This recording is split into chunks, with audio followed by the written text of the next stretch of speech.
Bienvenidos a la serie 2019 Elecciones en el Mundo. Soy Rina Musali y me da muchísimo gusto saber que me acompañan en una nueva jornada electoral. En este caso, las elecciones que se presentan al Parlamento Europeo o la llamada Eurocámara del 23 al 26 de mayo, en donde están en juego 751 eurodiputados provenientes de 28 países, incluyendo, por cierto, el Reino Unido, pues ha sido un país que ha puesto como fecha límite para su salida de la Unión Europea el 31 de octubre. Me da muchísimo gusto saludar a nuestros invitados el día de hoy. Nos acompaña Ima Roca y Cortés. Gracias, Ima, por estar con nosotros. Buenos días, muchas gracias. Ella es encargada de negocios de la Delegación de la Unión Europea en México. Y nos acompaña el doctor Víctor Alarcón Holguín. Él es profesor investigador de la UAM y un experto electoral. Víctor, bienvenido también a esta mesa. Muchas gracias. Más de 500 ciudadanos europeos están llamados al juicio de las urnas el 23 al 26 de mayo para elegir la composición de la Eurocámara. Una cita electoral de la mayor importancia para el mundo y en términos geopolíticos. Se trata de una jornada en donde está en juego la Europa más abierta, tolerante y solidaria frente a una Europa más cerrada, xenófoba y que es portadora del sentimiento nacionalista y nativista. En estas elecciones lo que está en juego es seguir adelante para elevar y perfeccionar los niveles de integración supranacional europeo o bien ponerle un freno a este impulso bajo una ruta menos ambiciosa. Ima, resulta sintomático que bajo la presidencia de Rumania se celebran elecciones al Parlamento Europeo del 23 al 26 de mayo. Y aquí yo quisiera preguntarte, bajo este liderazgo, por ejemplo, del gobierno populista de Viorica Dăncilă, ¿qué se elige en estas elecciones? Porque de entrada los ciudadanos europeos no eligen a un gobierno, ni a no eligen ni a un gobierno o a un presidente directamente, sino eligen a los miembros de la Eurocámara. De entrada esto, por ejemplo, genera cierta confusión en el electorado. Mira, del 23 al 26 se elige efectivamente los miembros del Parlamento Europeo. El Parlamento Europeo es una de las instituciones de la Unión Europea y es aquella que representa la ciudadanía por excelencia. Son unas elecciones en las que se eligen 751 miembros del Parlamento por sufragio universal. Ajá.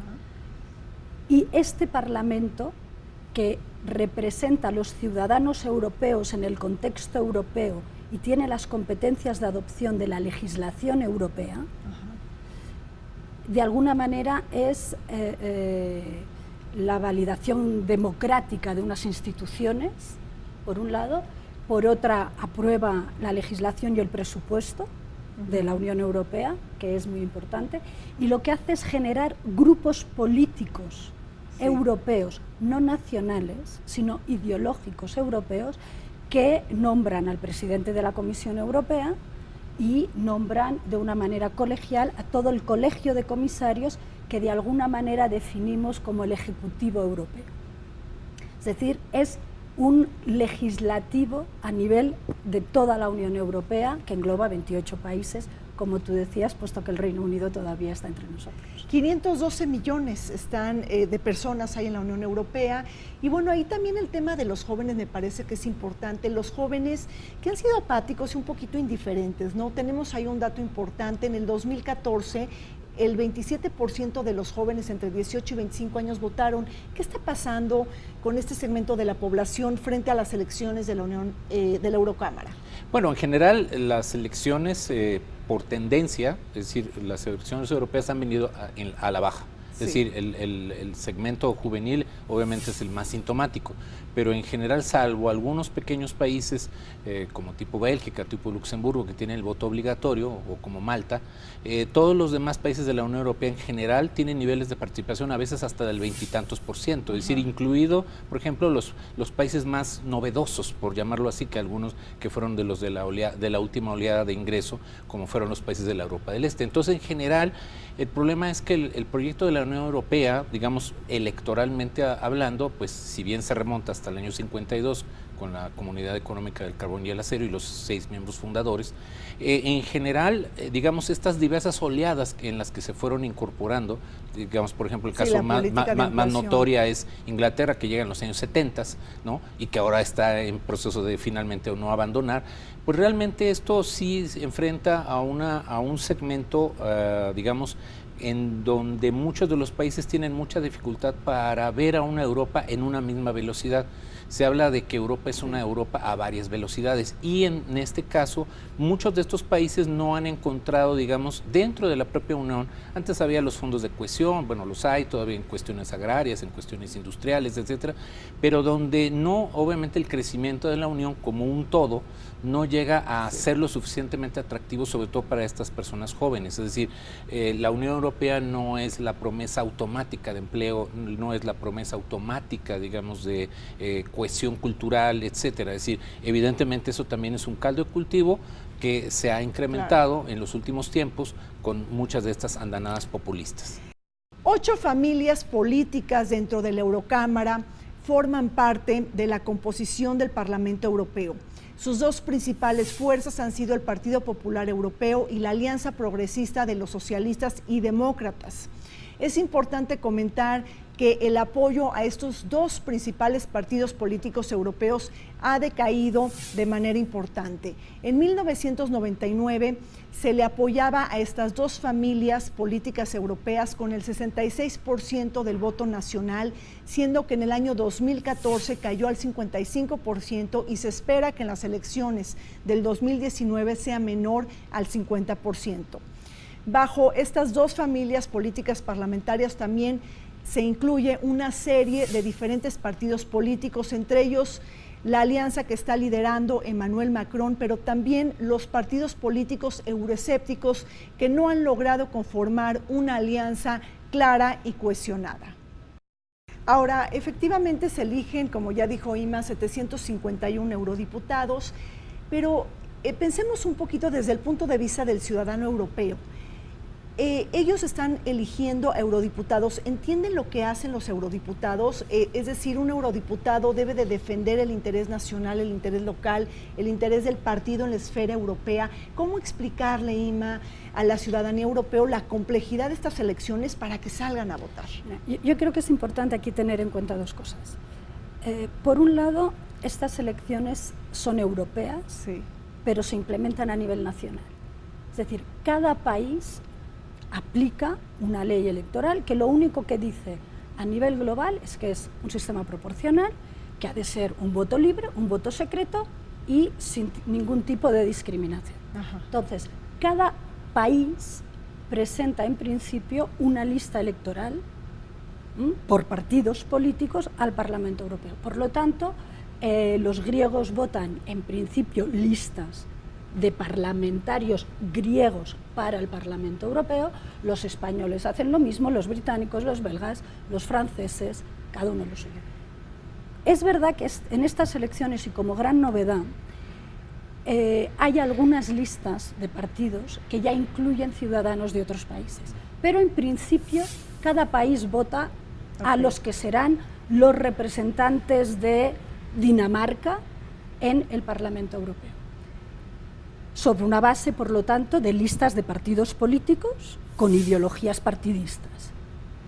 Una vez se sabe quién representa por parte de cada país, ellos recogen un acta de diputado europeo y el Parlamento Europeo se constituye no por nacionalidades, sino por partidos políticos europeos. O sea, por familias políticas europeas. Okay. Entonces, el Parlamento Europeo tiene, cada familia política ha de tener un mínimo de 25 eurodiputados, sí, de un mínimo de una cuarta parte de los Estados miembros, por lo tanto ahora mismo de un mínimo de 7.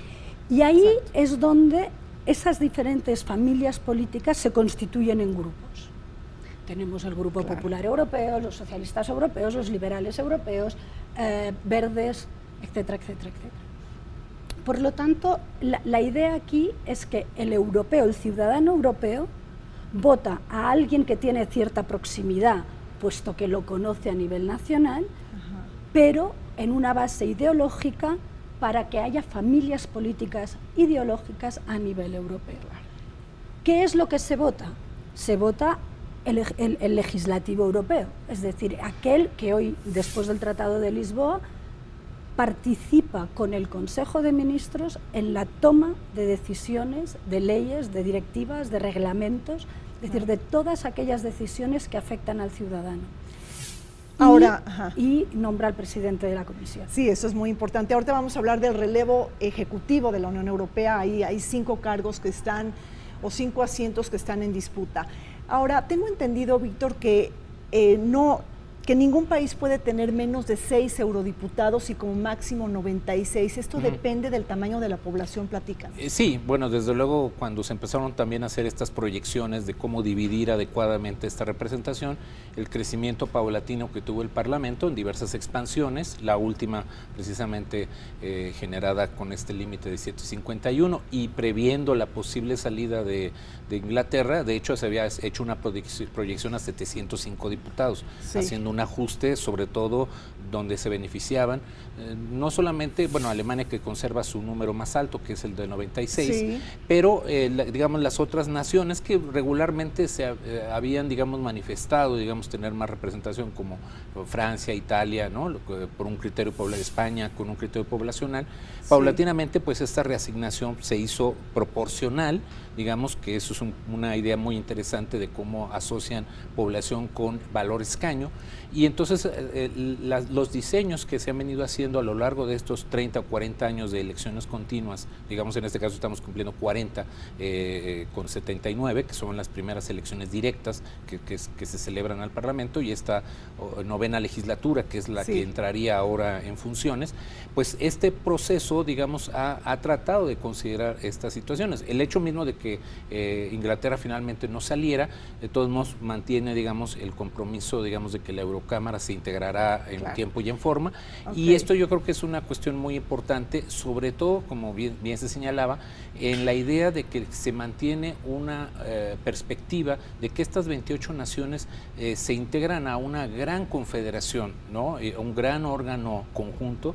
y que desde ese lugar entonces se van delimitando pues la política de cohesión, la política exterior, la política económica, ¿no? Es decir, estas grandes instituciones a las que seguramente ahorita hará referencia, como el Banco Central Europeo, el famoso Mr. Pesk, ¿no? O sea, que es el que precisamente es el canciller de la Unión Europea, que tiene que ver con la seguridad comunitaria. Entonces, todos estos grandes procesos que quizá para el ciudadano común quizá no le parezcan tan cercanos, de todos modos sí sigue siendo un gran elemento articulador para lograr que más o menos estas 28 naciones y algunas otras que están todavía en la aspiración de entrar de hacerlo, pues esta gran familia europea de todos modos pueda conjuntar y armonizarse, incluso con aquellos otros países que por decisión propia en su momento, como fue el caso de Noruega, que por referéndum decidió no ingresar a la Unión, pero digamos con muchas otras de estas pequeñas naciones con las cuales también se hace el Consejo de Europa, que es el otro gran brazo de relaciones políticas y exteriores que tiene la Unión, pues todos estos factores pues sean realmente, digamos, complementarios a la arquitectura y el diseño que tiene la Unión. Ahora, hablamos de Reino Unido, creo que es importante porque la gente no entiende muy bien, Ima. El Reino Unido participa en estas elecciones a la Eurocámara. Tengo entendido que va a votar a 73 eurodiputados, pero ¿qué pasa si se salen antes o el 31 de octubre? Después, ¿qué pasa con estos legisladores? Mira, la idea es que el Reino Unido, mientras sea miembro de la Unión Europea, es miembro con todos los derechos y con todas las obligaciones. Por lo tanto, lo que no era posible prever es unas elecciones al Parlamento Europeo donde un Estado miembro no participara, porque esto de alguna manera generaría tener Estados miembros de primera y de segunda, y esto es impensable. Es decir, Reino Unido hoy es miembro de la Unión Europea y por lo tanto tiene todos los derechos y todas las obligaciones. Se presentan, hay elecciones, aquí pueden pasar varias cosas. Una, cada vez más improbable, es que se salgan antes del 23. Imagínate que de repente, del 23 de mayo. Imagínate que de repente el legislativo británico decide aprobar el acuerdo de salida y salen. Ya no habría elecciones. Aunque ya votó 3 veces en contra el Parlamento británico. Por eso digo que no es muy probable, No, pero doctor. teóricamente Sí, claro. podría salirse antes del 23. El otro es que podría salirse después del 23, pero antes de que el nuevo Parlamento Europeo tome funciones, que es el 2 de julio. En julio. Con lo cual, tampoco habría habido elecciones, habrían salido elegidos, pero no formarían parte del Parlamento porque no se incorporarían. Okay. La tercera es que salgan el 31 de octubre y en el momento en el que Reino Unido sale de la Unión Europea, en aquel momento, aunque entre en vigor el periodo de transición, los eurodiputados británicos tendrían que salir del Parlamento Europeo, porque en ese periodo de transición, si bien el Reino Unido forma parte de la Unión Europea y se le aplican las leyes europeas, no forma parte de los procesos de decisión. Por lo tanto, el 31 de octubre, como muy tarde, estos miembros del Parlamento Europeo británicos saldrían y en este sentido entraría esta reorganización de la que estábamos mencionando, claro, de 751 a 705, y efectivamente tendría que haber una reorganización posiblemente de las familias políticas y de los puestos dentro del Parlamento. Porque claro, se retirarían una serie de gente que estarán distribuidos en diferentes familias políticas y puede que afecten el peso de esas familias políticas de cara a los nombramientos internos. Pero efectivamente, ahora mismo estamos hablando en teoría, claro, puesto que de momento todavía no hemos llegado ahí. Europa enfrenta una serie de desafíos cuando se celebran las elecciones al Parlamento Europeo. El Brexit, la crisis de migración, los chalecos amarillos, el desafío italiano y los gobiernos nacionalistas y nativistas de Polonia y de Hungría forman un collage de desafíos que debe de enfrentar la Unión Europea. Pero también el enorme desencanto que ha generado Emmanuel Macron en Francia, al tiempo de que la canciller Angela Merkel ha decidido no buscar la reelección en Alemania. Por otro lado, la Unión Europea ha estado imbricada en una serie de crisis diplomáticas, relaciones muy tensas y muy difíciles con Donald Trump en Estados Unidos, pero también con Vladimir Putin, el hombre fuerte de Rusia. Este es el contexto en el que se están celebrando elecciones para el Parlamento Europeo, Víctor. Sí, bueno, desde luego el ascenso mismo de la ultraderecha, para diferenciarlo quizá de la derecha más tradicional o moderada, digamos, esto es lo que termina construyendo pues al ya denominado movimiento euroescéptico.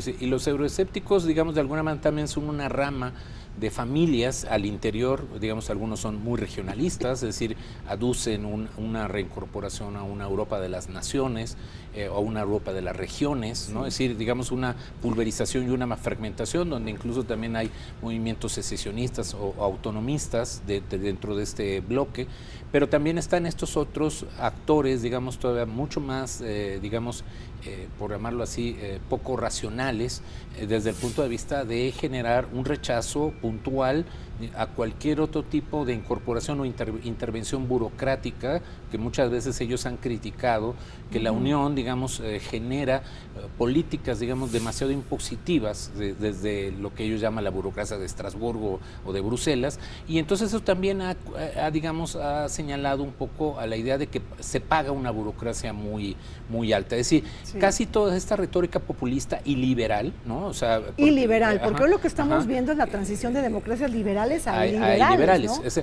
Entonces, curiosamente, aceptan quizá el mecanismo, digamos, electoral, pero lo que sí ya no estarían dispuestos o lo que ya no están dispuestos es a asumir, digamos, a compromisos de más largo alcance, a estructuras, digamos, que aparentemente les causan un gasto innecesario y donde, curiosamente, a muchas de estas naciones se le dan los trabajos sucios, por llamarlo así. Es decir, la idea de que Hungría contenga, Italia contenga, ¿no? Entonces ellos son los que se sienten agraviados por la idea de que hay una Europa sí muy rimbombante, ¿no?, de las grandes potencias, pero por el otro lado estas otras, digamos, naciones, como mencionamos en una respuesta anterior, asumen, digamos, que no son tratados de manera equitativa. Es decir, curiosamente, y lo mismo ocurre del otro lado, por ejemplo, el bloque escandinavo o el bloque inglés mismo, yo estoy pagando demasiado por sostener a estos otros países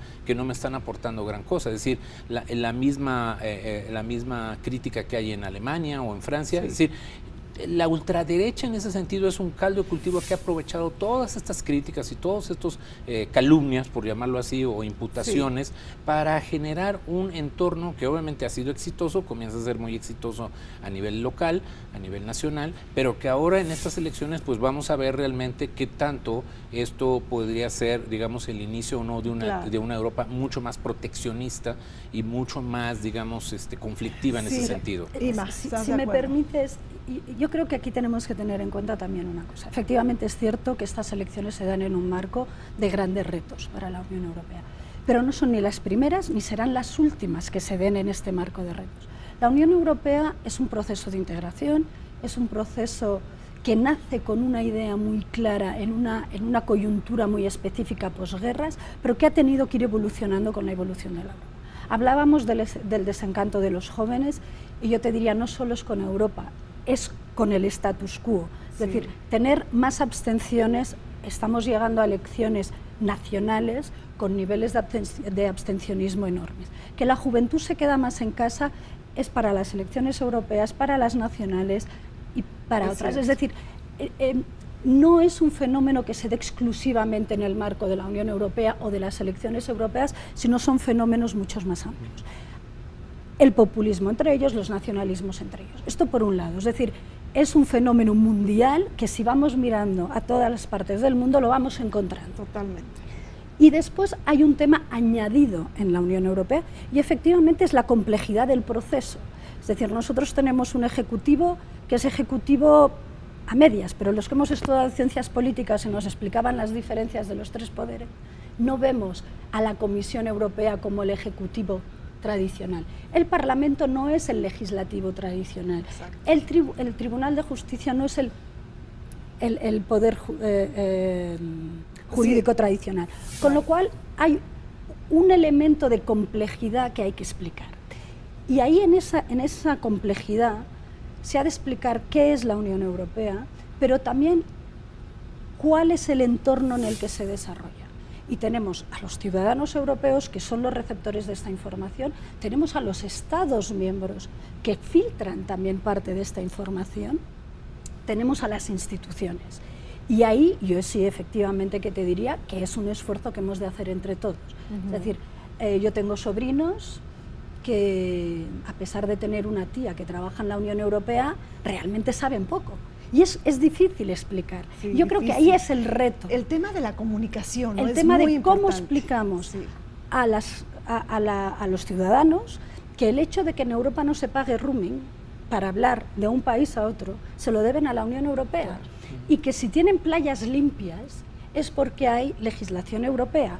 Y que si pueden ir a trabajar a Francia, a Italia, a Dinamarca o a Holanda es porque existe la Unión Europea. O el derecho al olvido. O el derecho. Entonces, ellos asumen que el entorno en el que ellos han nacido es el que existe. Y no se dan cuenta de que en mi generación, que es una generación anterior, ya no te hablo de la de sus abuelos, todo esto no existía. Y que por lo tanto hay que defenderlo. Entonces, en este entorno de una globalización que igual no ha incluido a todos, de un desencanto por las estructuras, de un desentendimiento de la gente, es normal que, si aplicamos la teoría de los círculos, el del Parlamento Europeo es el más lejano y por lo tanto es aquel en que la ciudadanía también se puede permitir el estar más desencantado y el poder votar con esa idea de hago menos daño, está más lejos. Y ahí es donde la comunicación, el explicar, el dar a entender es súper importante. Súper importante, pero además estás tocando yo creo que un punto central, Ima, el tema de la identidad europea, es decir, hay que forjar, hay que trabajar, hay que desarrollar mensajes para empoderar esta identidad europea frente a una identidad nacional y local que finalmente se impone, ¿no? Pero mira, hay un tema, disculpa, que es súper interesante. En las últimas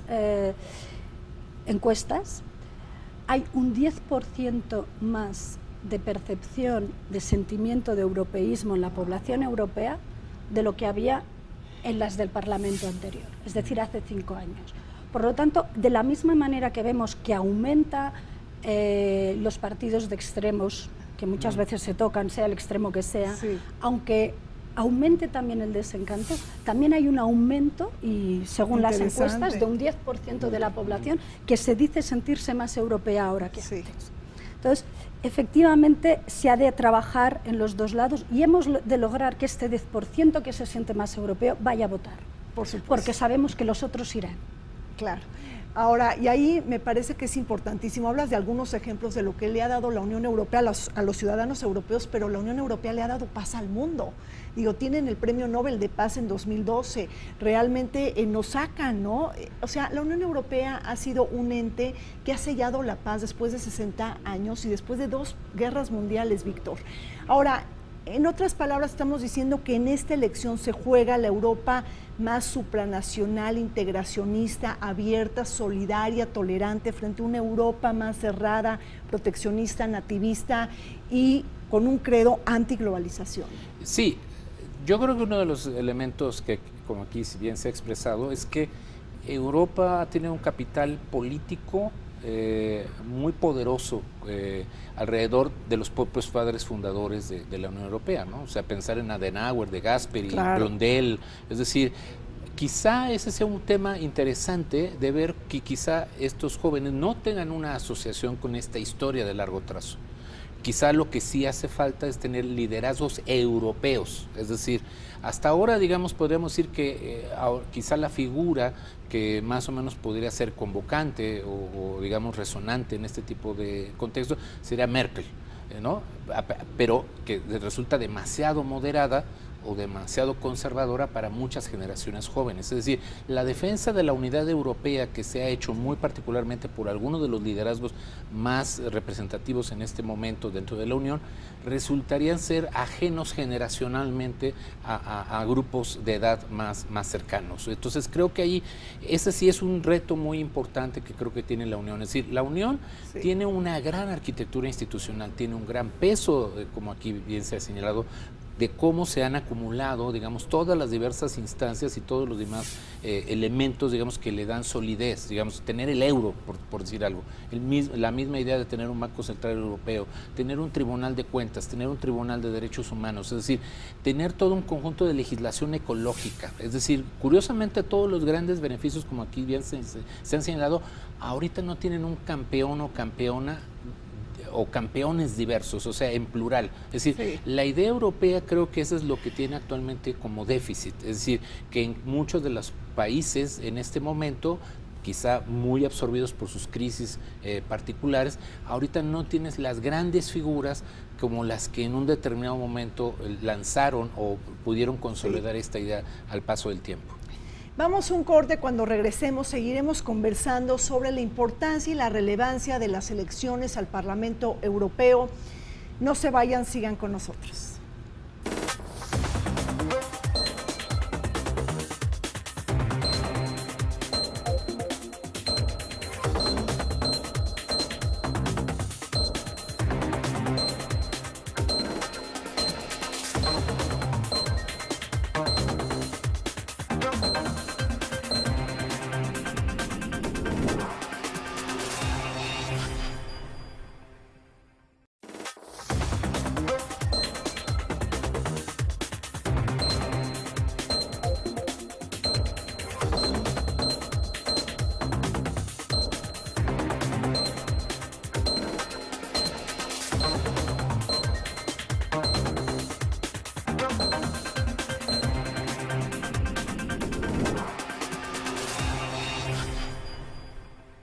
Bajo un juego de equilibrios políticos y dependiendo de los resultados electorales de las elecciones al Parlamento Europeo de mayo del 2019, es que están en juego la dirigencia de la cúpula directiva de la Unión Europea. Hay 5 cargos que están en juego: el presidente de la Comisión Europea, el presidente del Consejo Europeo, de la Eurocámara, del Banco Central Europeo, así como la alta representante en el exterior y bien de la política de seguridad. Es decir, se despide la dupla y la ecuación basada en el liderazgo de Jean-Claude Juncker y de Donald Tusk para darle la formación a un nuevo bloque de dirigencias que va a comandar el destino y el futuro de la Unión Europea. Inma, Víctor, hablemos un poco de estos 8 partidos políticos o de estas 8 familias europeas que forman parte de la Eurocámara. El Partido Popular es el más grande dentro del Parlamento Europeo y ahí hay una personalidad importante. Manfred Weber es un político alemán que ha sido presidente del Parlamento Europeo desde el 2014. Platícanos del Partido Popular, de sus propuestas y de este candidato. Lo que comentábamos ahora de la idea de poder identificar una familia política con una persona, en el Parlamento Europeo, a partir de las últimas elecciones, las del 2014, se genera ese vínculo entre un líder de familia política con una ideología. En este caso, para las elecciones del 2019, será la segunda vez que se aplique el proceso y efectivamente Manfred Weber es el líder del Partido Popular Europeo. El Partido Popular Europeo reúne a toda una serie de partidos afines, en este caso ideológicamente, partidos de derecha, de centro-derecha o de derecha moderada, como se le llamaba antes, para diferenciarlos de la extrema derecha, que generan esta familia política y presentan al señor Manfred Weber como líder de la lista y por lo tanto candidato a la presidencia de la Comisión Europea en el caso de que gane la mayoría, ¿no? Claro. Entonces, las propuestas son propuestas, pues efectivamente, en la línea de propuestas de Partido Conservador, claro, una derecha moderada, son proeuropeos y en principio, bueno, pues es un poco la línea continuista del Parlamento actual. Claro. Ahora, hay otra figura alemana que llama la atención en este proceso electoral porque también se elige el presidente del Banco Central Europeo. Y me estoy refiriendo a Jens Weidmann, que está buscando la presidencia de este Banco Central. Para la opinión pública alemana, digo, entre elegir a que Alemania esté dirigiendo a la Comisión Europea o al Banco Central Europeo, ¿qué sería más importante?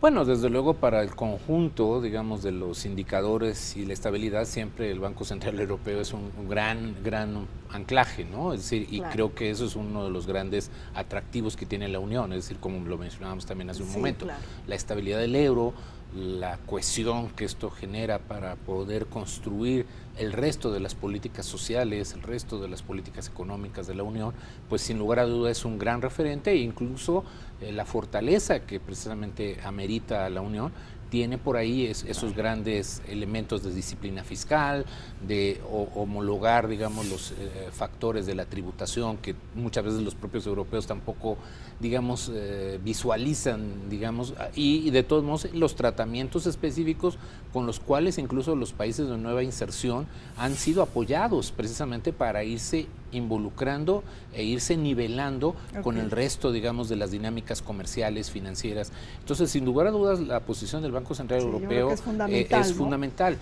Pero creo que desde luego los equilibrios mismos que ha tenido la Unión de más o menos precisamente estabilizar. Sí, o sea, no van a permitir tener a 2 líderes alemanes dentro de 5 cargos, ¿no? Yo creo que normalmente hay una distribución. Exacto, ¿no? Ideológica y nacional. Y además, Inma, Víctor, es muy interesante porque el juego de los equilibrios es toda una estrategia, ¿no? Hay que, dentro de estos 5 puestos, hay que pensar en países del norte, del sur, países del centro, de Europa del Este, de la Europa mediterránea, países pequeños y grandes, países acreedores y deudores. El tema de la equidad de género también cuenta y además los resultados electorales. La idea ahora de tener estas familias políticas que presentan un líder, efectivamente, es para que el peso de la familia política sea mayor. Es decir, podamos tener una división nacional e ideológica entre estos puestos. Piensa que son 5 los grandes, porque siempre tenemos a ser reduccionistas, pero después la comisión se compone de un comisario por país. Claro. Y de esos comisarios sale la figura de la alta representante o del alto representante, de momento es una alta representante, para la política exterior y defensa. ¿No? Entonces, Federica Mogherini, que se despide precisamente en estas Entonces, elecciones. Este puesto sale del colegio de comisarios. Parlamento elige un presidente de la comisión, luego hay una propuesta por parte de los países de posibles miembros de la comisión, el presidente de la comisión genera su equipo, elige a su equipo, y el equipo en total, en conjunto, se presenta al Parlamento Europeo, que lo ha de aprobar o no. Exacto, lo tiene que ratificar. El presidente de la comisión, el Parlamento lo aprueba por mayoría de escaños, es decir, mayoría absoluta, mitad más uno. El colegio de comisarios se aprueba por mayoría de votos escrutados. Wow. Sumamente complejo, pero también muy interesante. Ahora, tenemos una segunda familia europea muy importante, la Alianza Progresista de Socialistas y Demócratas. Ahí hay una figura interesante, Frans Timmermans.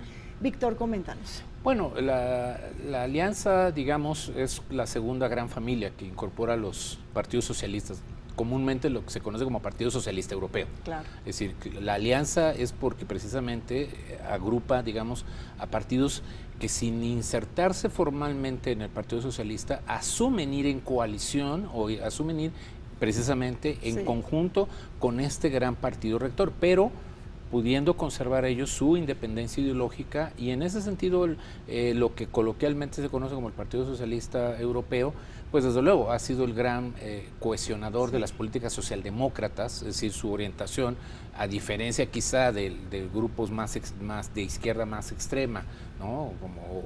como la izquierda, claro, el Grupo Verde o los grupos de excomunistas, etcétera, que todavía encuentras mucho en algunos de estos otros pequeños grupos, digamos, euroescépticos o nacionalistas. Digamos, el gran elemento del Partido Socialista Europeo también ha sido su factor de estabilidad y de diálogo continuo, incluso con el Partido Popular Europeo. Ha habido legislaturas en donde los dos se han incluso comprometido a dividir el trabajo en la legislatura, que dura 5 años, 2 años y medio encabezándole al Partido Popular Europeo y 2 años y medio el Partido Socialista Europeo. Es la situación que tenemos desde las últimas 2 legislaturas como mínimo. Importantísimo eso. Pero yo también creo que hemos de pensar que los grupos que existen ahora, que efectivamente está el Partido Popular Europeo y los socialistas, los liberales, verdes y izquierda unitaria, y después hay 3 más de extrema derecha, igual no existen en las próximas. Es decir, los grandes efectivamente que van a existir, pero los pequeños, las familias políticas más pequeñas, en función de los resultados electorales, pueden no ser estos y ser otros, y que se generen nuevas familias políticas. Populares, socialistas, liberales, verdes, efectivamente van a quedar, y posiblemente con estos nombres y con estas estructuras, y teniendo además la mayoría siendo la mayoría del Parlamento Europeo, pero cuando entramos a hablar de los grupos más pequeños, son grupos que pueden cambiar, que pueden desaparecer, que los que hoy están en un grupo se pueden ir con otros. Sí, es muy dinámico. Es decir, todo esto es un proceso que se hará desde el 26, desde que sepamos el resultado hasta la toma. Pero se espera una elección muy fragmentada del voto, es decir, quizá con un 30% que los partidos políticos euroescépticos puedan llegar a conquistar, y entonces se necesita generar una mayor conformación de alianzas. Digo, ¿cómo ves esta parte, no? O sea, quizá los resultados también obliguen, ¿no?, a otras coaliciones. Sí, bueno, sin duda. Digamos, un primer escenario sería tener una fragmentación mayor de la normal, pero curiosamente eso puede alentar más a los 2 grandes partidos, al Partido Popular y al Partido a coaligarse y llegar a otro arreglo similar a los que, como bien se mencionaba, han sostenido la dinámica del hemiciclo, ¿no?, europeo durante estas últimas 2 legislaturas. O sea, el resultado extremista o la pulverización haría que los partidos, aunque las dos grandes familias sí, claro, tratasen de generar esta cohesión y generar una gran coalición, claro, centrista, ¿no? Por un lado. Por el otro, digamos, si hubiera un gran repunte, digamos, de las familias tradicionales, es decir, que más bien el voto fuera negativo frente a las fuerzas de izquierda, lo cual también sería un gran mensaje, ¿no? Sin lugar a dudas. O sea, que no pierdan el 50%, digo, ahorita tenían el 55% en el 2014, ¿no? O sea, la idea es que no pierdan el 50% porque muchas encuestas dicen que va a perder el 50% los dos partidos políticos tradicionales. Pero el punto aquí sería precisamente entonces generar también, digo, también es un desafío muy importante de suponer que si estas otras fuerzas, por su fragmentación, por su falta precisamente de experiencia política, de todos modos, habría la posibilidad de que se conforme un gobierno minoritario, por llamarlo así. Es decir, que el partido con mayor número de votos, mayor número de escaños, pues se anime a generar, insisto, una conducción y que llegue a un acuerdo con el segundo partido más votado para entonces así repartir, digamos, por lo menos darle gobernabilidad en lo inmediato a la Eurocámara, claro, ¿no? Ahora es interesante, hablando de este partido de los socialdemócratas, esta alianza progresista, ahí el triunfo de Pedro Sánchez en España, del Partido Socialista Obrero Español, pues les da un impulso, pero también le quita, ¿no?, quizá votos al Partido Popular Europeo por el fiasco de Pablo Casado. O sea, esto de alguna manera pues también empieza a jugar. Ahora, incluso le puede quitar al bloque de la familia de Podemos, o sea, claro, que es la otra gran familia de una izquierda un poquito más social, ¿no? Sí, claro, que se coloca más... Ahora, ¿y dónde se coloca, por ejemplo, Emmanuel Macron, este presidente de Francia, que de alguna manera tiene un proyecto social liberal, pero que busca formar su propio bloque? ¿Es en Marché? O sea, platícanos un poquito cómo se coloca ahí Emmanuel Macron en estas elecciones. Es muy difícil hablar desde la institucionalidad de cuáles son los futuros escenarios de unas elecciones que todavía no han tenido lugar y que todavía hemos de ver qué va a pasar. Me encantaría tener la bola de cristal y poderte decir exactamente hacia dónde vamos.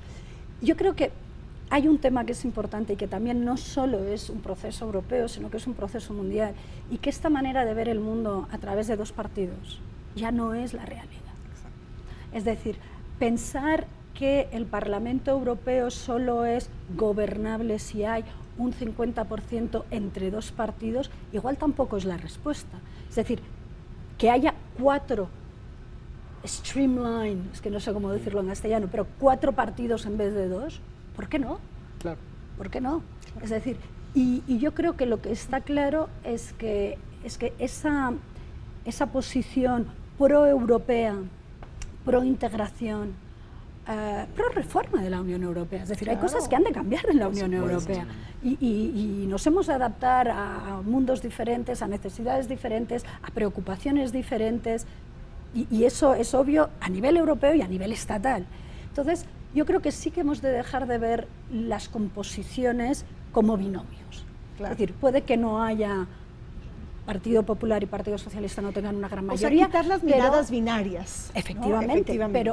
Pero En Marche, en principio, es un posicionamiento político que es liberal, y ALDE también. Ahora no era la tercera, era la cuarta, pero ALDE es una familia política de liberales que tienen 7 grandes personalidades ahora mismo como líderes, que también es muy importante. Entonces, hay otros partidos que forman parte de este centro no extremista de una composición política del Parlamento Europeo, a los que tenemos que ver dónde se integra efectivamente En Marche, dónde se podía integrar los verdes.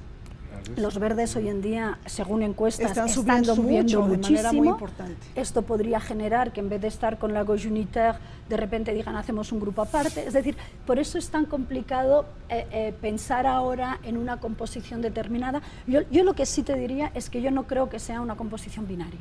Es decir, vamos a ver un Parlamento Europeo donde va a haber más fuerzas que van a jugar y van a tener un peso muy grande en la próxima legislatura.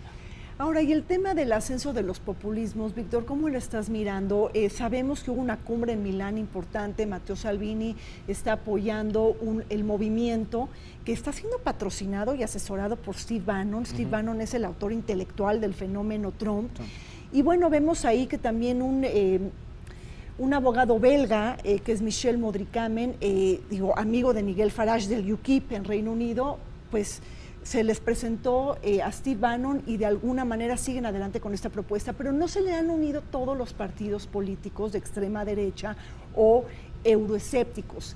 ¿Cómo llega el populismo a estas elecciones? Bueno, yo creo que desde luego tiene mucha más fuerza publicitaria que quizá su capacidad real de movilización. Es decir, en la medida en que afortunadamente, en todo caso, si hubiera que ponerlo así, la falta de cohesión todavía en un discurso, de una identidad que más o menos les permita generar un elemento transversal, es decir, los sentimientos euroescépticos, como lo mencionábamos hace un momento, o sea, pueden ir desde una visión totalmente antiburocrática, otros pueden ser totalmente aterrizados en una descalificación de la falta de dureza de la Unión para evitar el tema migratorio, otros probablemente el trato poco diferenciado que se hace precisamente en materia de aportes o costos de cómo los países generan aportes a la propia economía de la Unión. Es decir, el populismo en ese sentido, digamos, como caldo de cultivo es muy difuso afortunadamente hasta ahora. Sin embargo, claro, lo que poco a poco se va logrando, digamos, consolidar a partir de experiencias un poco más exitosas como la experiencia austriaca o la experiencia húngara o en este caso el aporte, digamos, tan fuerte como tú bien señalabas de Salvini en Italia o más recientemente este proceso de ruptura nacionalista por parte de los británicos, pues muestran precisamente esta variedad, digamos, de motivaciones que tienen a muchos de estos líderes tratando de aprovechar el momento, pero que ciertamente carecen todavía de un programa que pudiera, digamos, decirnos, llegando nosotros a la Unión, nosotros podemos hacer esto o aquello. Es más bien, todavía sigue siendo como una resistencia epidérmica, una cuestión más de protesta, más de insatisfacción sobre un conjunto de temas, y eso quizá todavía pueda precisamente ser la gran fuerza cohesionadora, como bien se señalaba, de generar aquí sí el peso institucional, es decir, el peso institucional de la continuidad, de la estabilidad, de los logros. Es decir, la Unión Europea es esto, y esto es lo que hemos podido conquistar en este ejercicio me de largo resulta plazo, sintomático, ¿no? Nada más un ejemplo para las gentes que nos acompañan. Ni Matteo Salvini ni Giuseppe Conte, quien es el primer ministro, están juntos en la misma coalición, es decir, ni siquiera sus partidos políticos son competidores en las elecciones en Eurocámara. Otro ejemplo que es importante es el tema de las fisuras y de las divergencias entre los euroescepticismos. Tenemos ahí a partidos políticos que muchos, por ejemplo, Marine Le Pen o bien tenemos también a Matteo Salvini, que admiran a Vladimir Putin, mientras que el Partido de Ley y Justicia en Polonia, por razones históricas, tienen una posición ideológica antirrusa. Entonces, muy difícil que converjan en una plataforma política e ideológica de manera unitaria. Pero además ahí hay un elemento importante de una reforma que ha tenido lugar ahora en el Parlamento Europeo que es interesante. En las tres familias políticas que ahora hay, más euroescépticas y más de extremos, de extrema derecha en principio, efectivamente hay poca cohesión ideológica en ciertos aspectos. El Parlamento Europeo ha aprobado ahora una reforma que dice que aparte de que tengan 25 miembros como mínimo, que sean de un cuarto de los países como mínimo, ha de haber coherencia ideológica. Es decir, han de tener programas de trabajo cercanos, porque hoy en día tenemos partidos totalmente en los extremos opuestos del espectro político que están en la misma familia política en el Parlamento Europeo. Teóricamente, esto ya no va a ser posible. La reforma, muchos la tildan de ser todavía muy... ¿Cómo se llama esta reforma? Bueno, es una reforma que acaban de aprobar, el nombre, si quieres que te diga la verdad, no lo tengo. La idea es que haya coherencia ideológica dentro de la familia política. Entonces, los partidos pequeños efectivamente lo que no quieren es tener que presentar un programa común, porque esto obligaría que al partido pequeño de Dinamarca con el polaco, con el húngaro, tengan que tener una plataforma común, que es muy difícil y que no lo están logrando ni tan siquiera aquellos que están lanzando grandes plataformas europeas, pero sí que tengan un mínimo de consistencia. De consenso en ciertos temas. Y en ese sentido, Manfred Weber, que él es el presidente de la Eurocámara, él fue partidario de que el partido político Fidesz en Hungría no perteneciera dentro del Partido Popular Europeo, ¿no? O sea, precisamente por lo que estamos platicando. Sí. Efectivamente. Sí, bueno, de hecho el sistema electoral y de partidos en los últimos años también ha tenido una evolución muy importante, es decir, el escrutamiento de las finanzas de los partidos ha sido un gran avance que se ha generado con la legislación electoral europea, es decir, ya no, digamos, no es tan fácil que aparezca un Trump, no es tan fácil que aparezca un Berlusconi europeo simplemente financiando, pagando campañas. Es decir, la legislación en ese sentido ha sido muy imperativa en regular cada euro que entra a las campañas y cada uno de los partidos políticos debe demostrar, ¿no?, que tiene recursos que provienen de manera lícita. Es decir, también en ese sentido, digamos, el modelo de financiamiento de las elecciones europeas es un modelo muy digno de ser recuperado. Es decir, es un modelo de campañas cortas, tiempo de duración de campaña corta, de una gran penetración mediática, pero sobre todo, y es donde me parece a mí que ha sido uno de los grandes aportes, por lo menos para mí, que a mí me encanta estudiar esta parte de los partidos y las elecciones, el modelo de financiación, digamos, que han logrado ir construyendo en la última década, ha sido mucho más capaz, digamos, de buscar los eslabonamientos y de controlar el financiamiento ilícito de las campañas, que eso era anteriormente era un hueco que se criticaba mucho dentro de esto, y más ahora que precisamente con la configuración de las familias y con estos grandes partidos federación o partidos cártel, como también se les conoce, esto precisamente también le da un ámbito de transparencia muy importante a que estas asociaciones tampoco sean tan espontáneas. Es decir, así como bien se señalaba que hay una gran preocupación sobre la coherencia ideológica, también ha habido una gran preocupación de legislar en los últimos años sobre la gran transparencia financiera que deben tener los recursos de estas agrupaciones. Interesantísimo todo el tema del financiamiento a las familias políticas europeas. Vamos un corte, ya casi estamos terminando. Últimas conclusiones sobre las elecciones en la Eurocámara. Volvemos.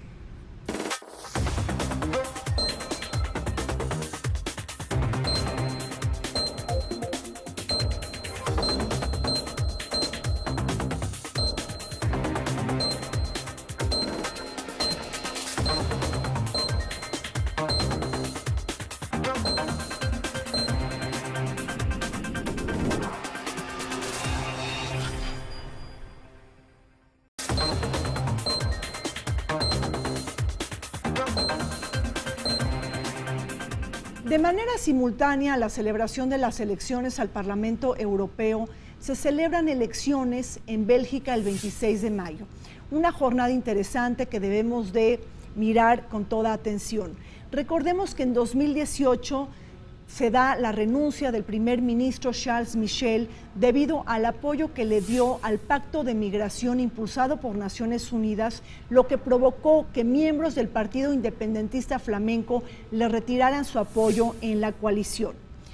Bélgica, que es un país muy chiquito dentro de la Unión Europea, es un país fundamental porque representa la sede de la Unión Europea, pese a tener una gobernanza política muy difícil, sobre todo por sus crisis políticas y las rivalidades lingüísticas y regionales que existen en su territorio.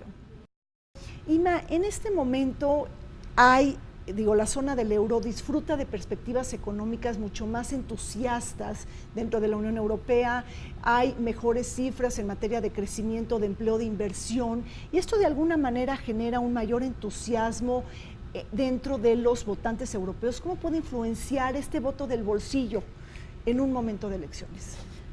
Mira, es cierto que la Unión Europea lleva un año y medio, incluso casi dos ya, habiendo salido de lo que era la crisis, una crisis muy grande como fue la del euro, y crisis nacionales de gran envergadura. Y parte del enfado de la población es que esta globalización ha dejado gente atrás. Y efectivamente nos estamos recuperando y estamos saliendo de ello.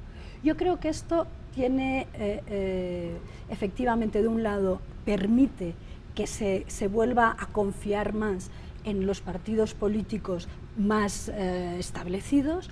Por otro lado, hay un tema muy interesante en la última encuesta sobre la Unión Europea y de cara a estas elecciones, es que las preocupaciones más grandes ahora ya no son la economía, es migración y es el medio ambiente y es el cambio climático. Es decir, estas dos han sido las dos preocupaciones mayores del ciudadano, lo que quiere decir que es una muestra clara que el ciudadano ya se siente haber salido de esa recesión importante en la que habíamos caído, de esa crisis continua económica, y que ve ya otras problemáticas como las principales. Efectivamente, es un tema en el que todavía hay que trabajar, en el que todavía hay de progresar, pero que parece que la Unión Europea ha encontrado de momento un camino de salida. Victoria, para terminar, y no lo podemos dejar de señalar, el 26 de mayo se celebran elecciones en Bélgica. Bélgica es un país sui generis, es un país muy pequeño, pero es la sede de la Unión Europea, es decir, es muy importante. Pero hemos visto en los últimos años que ha tenido crisis políticas, que ha tenido rivalidades regionales y lingüísticas. ¿Cómo se hace política en este país, que de alguna manera también nos refleja lo que está pasando en la Unión Europea? ¿Qué se juega este 26 de Bueno, mayo? desde luego es un país que ha tenido durante los últimos años pues una gran crisis de estabilidad derivado de sus clivajes culturales, es decir, tres grandes comunidades, la francesa, la holandesa, la germánica, ¿no? Es decir, digamos, grupos que, digamos, de alguna manera tratan de generar una confederación en un sentido práctico, pero que en los últimos años no han logrado, digamos, tener un gran proceso. Es decir, la última conformación del gobierno que precisamente está saliendo tardó más de un año de estructurarse. Es decir, un país sin un primer ministro formal, digamos, operando, digamos, más bien por instrumentos, por llamarlo así, pues es un caso bastante sui generis dentro de la política mundial, no solamente porque sea el caso que sea. Pero, digamos, eso refleja precisamente la importancia de que los países en un determinado momento lleguen a tocar fondo. Es decir, curiosamente, lo que no te mata te fortalece, y pienso que en el caso de Bélgica, al haber tocado este punto más bajo dentro de su desarrollo político, quizá ahora los anime, y eso también sería un mensaje muy propio para lo que podremos ver para las elecciones europeas, ante la amenaza de la disgregación o la amenaza de la ruptura que puede ocasionar procesos como el Brexit o como la propia experiencia belga. Esto pudiera ser más bien un aspecto que anime a buscar, insisto, las coincidencias, y más bien superar, digamos, un poco esta política maximalista, como bien se señalaba, es decir, no pretender que uno o dos actores sean dueños de todo el pastel, sino que más bien hay que buscar, digamos, un espacio más dinámico, un espacio que reconozca esas diferencias, esas peculiaridades, porque es producto precisamente de ese propio desarrollo al cual la propia Unión Europea se comprometió en sus valores, tanto constitucionales como políticos, es decir, alentar la diversidad, alentar el regionalismo, pero respetando también al mismo tiempo la gran dinámica de cohesión colectiva que el proyecto en sí mismo pues lleva desde su propio nacimiento y desarrollo hasta la fecha. Pues muchísimas gracias a nuestros invitados por haber participado el día de hoy. Estas elecciones que son fundamentales porque van a marcar el rumbo y la dirección que tomará la Unión Europea en próximos días. Soy Rina Musali, muchísimas gracias por habernos acompañado. Los esperamos en una próxima cita electoral, las elecciones en Guatemala.